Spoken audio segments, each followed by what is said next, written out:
This is ESPN Cricinfo Match Day presented by Maruti Suzuki. I'm Jason Dasey. India in complete control at tea on the second day of the fourth and final test. India 491 for 6 and Rishabh Pant is 87 not out, looking to score his second test century. And here in the studio we have Sanjay Manjrekar and Ajit Agarkar. And speaking to us from Sydney, Australia is Damien Martyn. So we're looking forward to getting his comment in a moment. But first, Sanjay, doesn't matter who's at the crease for India, they're getting the runs ticking over there at the SCG. Absolutely, and they've gone past 400 for the second time. The batting is looking better and better. The pitch has got better and better as the series, as the day has gone on. And Rishabh Pant on the threshold of another 100 and looks so much better when he's batting in third gear. You know, he's got a couple of 90s, he got 100 in England. Had he got those 200s when he got those 90s, this would be his fourth 100 in what has been a very short career. And at the moment, also almost the second highest scorer in the series for India. Yeah, it's only his fifth test match, and the way that India went about their business in that second session, Ajit, everything going right for them once again. Yeah, I mean, Australia is just flat now. I think their heads are down. There's not much the bowlers can do really, and India's been smart enough not to, give them anything. I think if there's one team that can win this game is India now. I don't think Australia can. Never say never, but unlikely that they'll have a chance to win this game. So, yeah, India have done the job really well. Good toss to win, but they've batted Australia out of the game. Yeah, India scoring 102 runs for the loss of 1 wicket. Damien, what would you say about Australia's bowling during the second session there at the SCG? Any positives that you look at? Not really. They're looking very flat, aren't they? Which is understandable. It's been a long series, but obviously a long day and a half here in Sydney. It's hot. Bowling Pujara is like it's like bowling to a bat that's like 8 foot wide. So no chance of getting him out. But look, it's just hard now. Mentally, they're done. They know they can't win the Test match now, and it takes now a lot of application for them to come out and bat and have some respect for them and the team and the baggy green cap and say, let's try and work through for a draw at least and not get knocked over and lose this Test match. Well, the 1 wicket to fall, of course, was Shapjaswar Pujara for 193, missing out on what would have been the first double century by an Indian at the SCG since Sachin Tendulkar in 2004. And Ravi Shastri as well in 1992. Correct, so, yes. I mean, I was expecting him to go beyond 200. 200 was there for the taking once he was, 150 not out at almost 180 not out at lunch or whatever it was. 181. Yes, correct.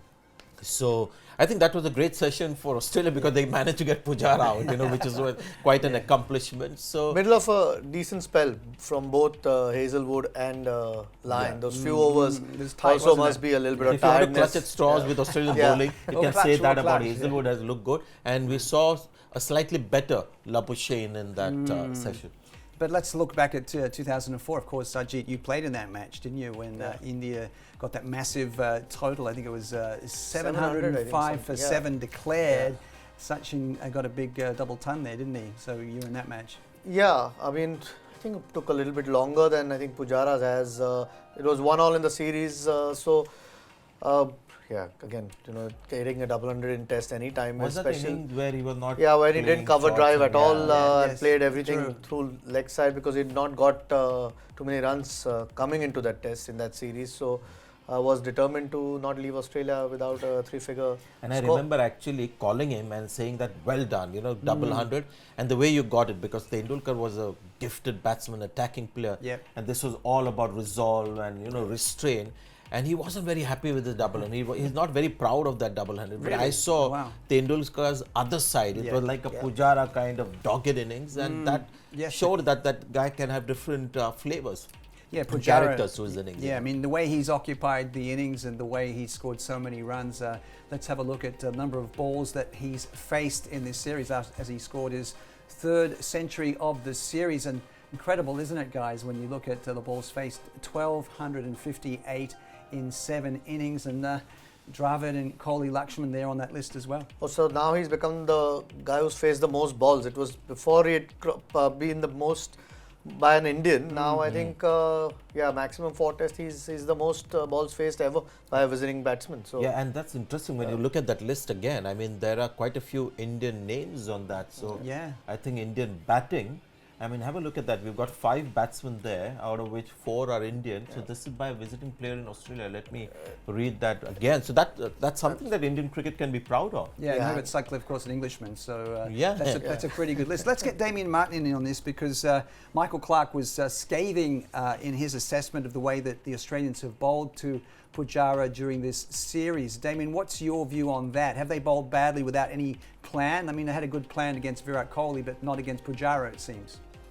What do you say? Should I ring him and ask? I'm not sure. Yeah, you should. Good thing. Because I was wondering, what can be the criticism against Australia, because what have they not done to Pujara? So Damien, do that.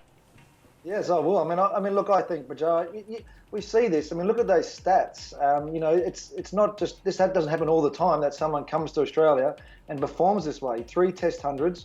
He's up there with Kohli and Tendulkar and all this. So he's just been outstanding. And the resolve of just batting a long time. And it's old school Test cricket, which I think nowadays lacks a bit. Well, we don't see a lot of players coming through now who have these skills. We look from the outside and go, it's no good, it's no good. But for Test cricket, this works, and it works for Kohli and the Indian cricket team. They can bat around him. It takes pressure off Kohli. And, he's been one of the massive reasons why they've won this series.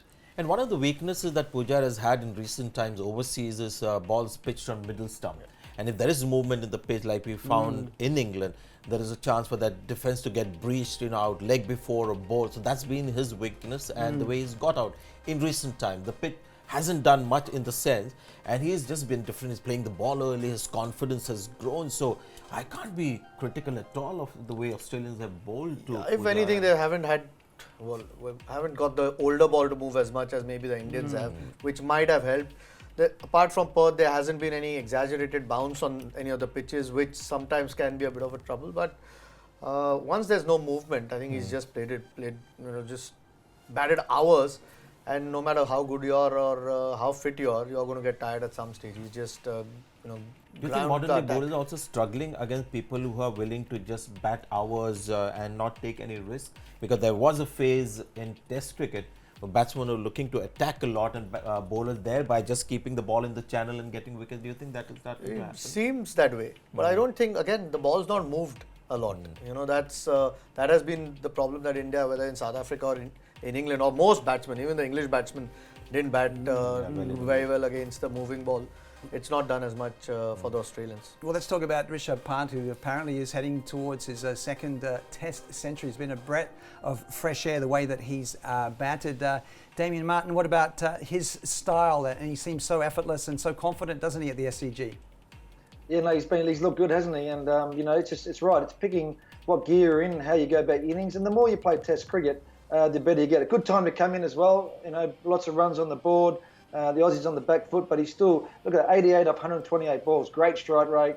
He's kept the innings going, and that's what Kohli wanted. Someone to come in and keep the pace up and keep it going. And deserves, he's 12 runs away from another 100, which will be fantastic for him. Gets his name on the honour board at the SCG. Yeah, that would be something, wouldn't it? But let's ask you, Sanjay, about the way he's played Nathan Lyon, because he had dismissed him in this series. I think it was 3 times coming into this Test match, but he seems a lot more comfortable today. What's he done? Well, every time he's tried to loft Nathan Lyon, he's not been very successful. But he's been smart to go over mid-off, because that mid-off fielder was inside and not over long on, because Nathan Lyon has got him out on a few occasions when he's tried to loft him. I like him so much better when he's playing in his third gear. He's attempted about 7 lofted shots in this innings, out of which I think he's mistimed 5. So somehow his lofted shots are just not coming through as often as he would like. So, and I think the good part today was a lot of them were mostly after Pujara got out. Till then he's batted smartly. But there's something about him. I was looking at his innings by innings. There have been a couple of single-digit scores. He's got a couple of 92s. He's got 100 in England. And since then, since the 290s in Australia, he's got 30, 35, 20, 20, 50 somewhere along the line. So he's a guy who gets starts, and now almost the second highest scorer for India. And just 21 years of age, and of course, he's come through the youth system and all that. Let's have a look at those numbers, though, against Lyon, and what the key is for you, Ajit, about the way that he's playing against Nathan Lyon. Yeah, I mean, he's batted smartly, like Sanjay said today. I think as soon as he's in, they've kept guys behind. All he's done today is go on the back foot and punch singles down the ground, and always has the ability to hit the boundaries. What he's faced in the first 3 tests, 103 balls against Nathan and got Lyon. out 4 times there. And there were a couple of dismissals where he's tried to go hard at him, especially in Adelaide when he got 30 odd or 40 at that point. But those runs, I mean, not a lot of runs because you expect some of the batters to maybe get more runs, but he's done the job every time he's come down the order. Those starts, even in Perth, the test that India has lost, both the innings he batted quite well. Let's get Damien Martyn's view on Nathan Lyon, the way he's been bowling today. Of course, not having the success in the last couple of tests that he had in the first 2 of the series, Damien. Yeah, look, and he's bowled a lot of overs, hasn't he? Like 40 plus now. So it's but earlier we spoke about different wickets for him, and maybe in Australia he needs a bit more bounce. We saw that in Perth where he's nicking off from the outside. He hasn't, bowled a lot of arm balls. I think he's bowled very straight at times. So maybe he's been a different mindset to try and hold up the Indians and less runs instead of being more attacking. I'd like to see him being more attacking outside off. But just for some reason his stats here don't work at the SCG. He just doesn't have the numbers here which he has elsewhere, which is strange to me. And India batting first, a spinner bowling on day one, there's nothing for him. We've seen this pitch. But the credit that you could give to Nathan Lyon is the fact that nobody's really collared him, where he's looked like, he's not in the same league as a bowler. So he's managed to keep that pressure, at least the economy is down. And as I said, nobody's really bullied him or he's looked like a novice on a pitch like this. So he's done his bit. But at this stage, the pitch really seems like it's too batting friendly. And that's why I want to see the Indian bowling attack on this pitch. If they manage to rattle the Australian batsmen, that's a feather in the cap of the Indian bowling, because already they're putting some good performances. But on this pitch, if they look threatening, that's really like the final accolade in this series for them as a bowling unit. So I've got a fan question for you experts coming through on our Facebook page as well. It's from Anshul. He says to Sanjay, what happens to Pat when Saha is fit? What do you do? I'm just amazed by the questions that are coming in. I'm not trying to, please the fans and get some, support of the fans. But that's an excellent question. It's a tough one. I have to go as per my principles in Test match cricket that you pick a better keeper first. Having said that, I'll have a very weak case to make if I was a selector and I have a choice between Saha and Pant. So maybe Ajit can. Yeah, I can't imagine dropping Pant anymore. I think not just because of his I don't think his keeping obviously needs improvement, and Saha's perhaps a better keeper. Indian pitches, turning tracks and all, Saha, Pant small sample size at the moment. He's only played 2 tests, so unless he's kept really badly in those, which he hasn't, Pant, it'll be hard to displace him now. It's one of those things, unfortunately, you go out through injury and you lose your spot because someone's come and taken his opportunities. It's a tough one for Saha, but I can't imagine him. And it's interesting because when Saha was playing Test match cricket after Dhoni, we were all raving about Saha, the keeper, and he was getting his share of scores down the order. But this is what cricket is all about, the sport. I mean, this is the fate that was in store for him. Got injured and Pant does this. All right, we have another question for Ajit Agarkar from our Facebook page and from YouTube. The question from Naveen is, why has Cummins not delivered in this test match? Is he tired after his heroics from the 3rd test? I think he put in the effort. I think even yesterday he probably looked the best of the 3 seamers. It's just a good wicket, and Indians have batted him really well. I think Indians have batted time, and the more you bowl after a long series, you are bound to feel tired. There perhaps isn't as much zip behind your ball. It's just a good surface. I think, don't think he's bowled too poorly. Okay, obviously you don't see any wickets, any numbers in that wickets column, but I don't think he's bowled poorly. Was there a case for Australia to think, we've got these 3 fast bowlers who played right through the series, they've bowled a lot, have just a fresh fast bowler coming in? Because that's another theory. Irrespective of, what your track record is, if you're a tired bowler, you're not going to be as... dangerous as somebody who's fresh. I don't think the pitch has helped either. Although Australia, batted on that last couple of days of the Test match, so they've had a 6-day break. Okay, maybe not Cummins, he was batting most of that time, but it's tough unless you have a like-for-like replacement or somebody better sitting out. It's always, and you're behind in the series, you're always going to find it hard to replace somebody or the 3 that are playing. All right, we have a question for Damien Martyn from our Facebook page. And the question from Sanjeev is, has Payne's captaincy been too defensive this whole test? And I guess, Damien, this rolls on from what Michael Clark's been saying about lack of aggression and focus when it comes, to getting out Pujara? Yeah, look, I think, I'll look back on this series and go maybe different plans, maybe different bowling options, as we mentioned, even with Stark going around the wicket, trying something different. We mentioned slower balls, Yorkers. Tim Payne, it's about him sitting down with his bowlers going, okay, look, Pujara's in great form, but what can we do? We tried to do with Sachin in 2004, bowl wide above stump. That worked for a little while until he got the SCG and made all his runs. But even plans like that, let's just change it up some way. Bowl wider or bowl straighter with different fields. Sometimes you have to just put some weird field placements and play with the batsman's mind and just try and change it up. Not let Pujara and the guys in form just dominate and just go through their motions and bat well. Yeah, indeed, a very good point. But Jadeja is looking pretty good, isn't he, Ajit, so far? Yeah, it's a bit of a net out there now. Yeah. I think it's batting practice at the moment. If you're smart enough and if you have decent batting ability, you'll try and score a few test runs. So, yeah, looks like they're accelerating a little bit. He took Cummins on once or twice, sort of hoiked him one over wide long on and one over point. So, looks like he'll try and play a few more shots. Maybe there's a declaration around the corner. In fact, I was going to ask you about that because in 2004, when you played in that Test match, India batted until the third day and declared it 705 for 7. I think we were against a better Australian slightly batting better, lineup. yes. And I think Damien played in that Test match as well. So, what would you guys say the right time is to declare, knowing that India really don't have to win this match; they have to win the series? We thought we'd bowl bat once in that game. Obviously, Australia saved the follow-on and we had to bat again in that test. So that's why we went in 2004 a bit longer.